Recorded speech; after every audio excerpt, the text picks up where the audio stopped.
आदरणीय अध्यक्ष, उपाध्यक्ष, सर्व सदस्य आणि पत्रकार बंधू, मला सातारा शहराच्या बाबतीत अतिक्रमण बाबतीत काल आमच्या नेत्यांना मीटिंग घेतली, पार्टी मीटिंग झाली. अतिक्रमणाच्या बाबतीत सांगितलं गेलं, पण जे काही सदस्य आता अतिक्रमणाच्या बाबतीत बोलतात, वस्तुस्थिती सातारा शहराची अशीच आहे. सगळ्या सातारा शहरात अतिक्रमण आहेत. कुणाचा तरी पाठबळ कुणाला तरी आहे. अतिक्रमण सहजच असं होत नाही. कुणाच्या तरी पाठबळानं अतिक्रमण होत असतं. मला एवढंच सांगायचं आहे, अतिक्रमण विभागाला आम्ही पत्र दिल्यानंतर, नगरसेवक झाल्यानंतर साहेब अध्यक्ष महोदय एवढे पत्र दिले, त्या पत्रावर कुठेही कसलंही उत्तर मिळत नाही. नगरपालिकेत आम्ही निवडून आलोय, लोकांच्या समस्या सोडवायला आलोय. आमच्या वार्डातल्या समस्या सोडवायसाठी आम्ही नगरपालिकेत आलोय, पण नगरपालिकेत कुठलाही कर्मचारी, कुठलाही अधिकारी व्यवस्थित उत्तर देत नाही, व्यवस्थित काम करत नाही. आम्ही नगरपालिकेत मागच्या सभेला मी सांगितलेलं, नगरपालिकेत आम्ही आल्यानंतर आम्हाला अधिकारीच भेटत नाहीत. कुठे गेले, साईटवर गेले, कुठे गेले, बाहेर गेले. पण नगराध्यक्ष, तुम्हाला मला खास करून सांगायचं आहे, उपनगराध्यक्षाला मी सांगायचं आहे, आम्हाला लोकांना निवडून दिले लोकांची कामं करायसाठी, लोकांचा पाठपुरावा करून लोकांचा विकास करायसाठी. पण नगरपालिकेत आम्ही एवढे पत्र, आज मी 20-25 पत्र दिल्यात, त्या 20-25 पत्राला कुठलाही उत्तर नाही, कुठलंही काम होत नाही. माझ्या इथं, माझ्या विभागात, माझ्या संडास बाथरूमची अवस्था मी खास करून तुम्हाला आणलंय, ही परिस्थिती आहे. मी स्वतः नगरसेवक झाल्यानंतर मी पत्र दिलं, मी स्वतःच्या खर्चानं मी बांधू शकतो, मी स्वतःच्या खर्चानं मी दारं लावू शकतो. पण आता माझ्या वार्डातली ही परिस्थिती आहे.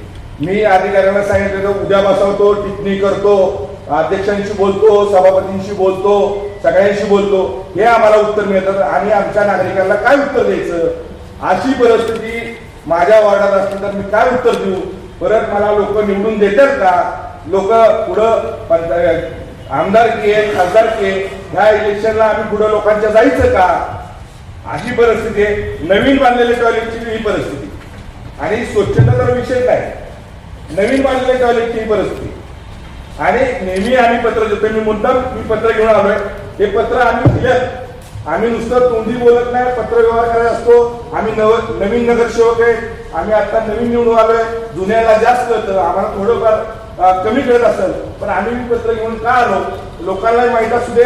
आमच्या वार्डातली लोक म्हणतात, तुम्हाला निवडून दिले, तुम्ही आमच्या समस्या सोडवा पाहिजे. स्वच्छता विभागात कचरा, घंटागाडी खूप बेकार अवस्था आहे. आमच्या त्रिशंकू भागात, विलासपूर, गोळीबारच्या भागात 5-5 दिवस, 4-4 दिवस एका गल्लीत गाडी गेली तर दुसऱ्या गल्लीत जात नाही, तिसऱ्या गल्लीत गाडी गेली तर चौथ्या गल्लीत जात नाही. लोकांना सकाळी उठल्यापासून 6 वाजल्यापर्यंत या समस्या आम्हाला झेलायला लागतात. आमचं कर्तव्य, लोक आम्हाला सांगतात म्हणलं आमचं कर्तव्य, आम्ही आमचं कर्तव्य पूर्ण करणार. पण नगरपालिका, कुठली कर्मचारी, कुठलाही अधिकारी कुठल्याही गोष्टीला साथ देत नाही, कुठली गोष्ट करत नाही. पुन्हा एकदा अध्यक्ष सांगतो, नगरपालिकेत आल्यानंतर ठराविक विभागाला माणसं असतात, बाकीच्या विभागाला माणसं नसतात. त्याला तुम्ही शिस्त लावायला पाहिजे. उपाध्यक्ष, अध्यक्ष, सर्व सभापतींना माझी कळकळीची तुम्हाला विनंती, ही शिस्त लावली नाही तर पहिलं प्रशासन होतं, 4 वर्ष प्रशासन चाललं, पण ही शिस्त लावायची गरज आहे. मला एवढंच सांगायचंय, पुन्हा एकदा सभापती, सगळ्या आणि कर्मचाऱ्यांना तर काय मालकच आहे, कर्मचारी बोलूनच येत नाही. आम्ही इथं होतो ना साहेब, इथं स्वच्छ केलं ना, तिथं स्वच्छ केलं ना, त्यांना उलट बोलता बी येत नाही. उलट बोललं की परत संघटना, बाकीच्या गोष्टी येणार आहेत. आमच्या घरचं काम कुणी सांगत नाही. आम्ही लोकप्रतिनिधी म्हणून निवडून दिलं. आम्हाला तुम्हाला सगळ्यांना कळकळीची विनंती करायची, अधिकाऱ्यांना असू दे, झाडू मारणारा कर्मचारी असू दे, चांगला कुठलाही अधिकारी असू दे, तुम्ही लोकांच्या सेवेसाठी, तुम्ही या नगरपालिकेचा पगार घेता, तुम्ही या लोकांसाठी काम करायला पाहिजे. अध्यक्ष महोदय, दुसरा विषय, अतिक्रमण. माझ्या वार्डात मी खूप अतिक्रमणाचे पत्र दिले. आपलेच काही सदस्य आहेत लोकांना, आणि अधिकारी म्हणतात, फिरोजबाईंना पत्र दिले, तुम्ही त्यांच्याशी बोला. अधिकाऱ्यांचं काम आहे का आमचं नाव सांगायचं? तुमचं काम, तुम्ही तुमचं काम करा ना. आम्ही अतिक्रमण आमच्या घरचं काम विचारत नाही. नगरपालिका जिथं शाळेची जागा आहे, जिथं शाळा व्यवस्थित नाही, शाळेच्या जागेवर शेड मारलं जातं, शाळेचं ग्राउंड नाहीये, तिथं आम्ही पत्र दिल्यानंतर अधिकारी म्हणतात, नाही ते फिरोजबाईंना दिलंय, तुम्ही बघा.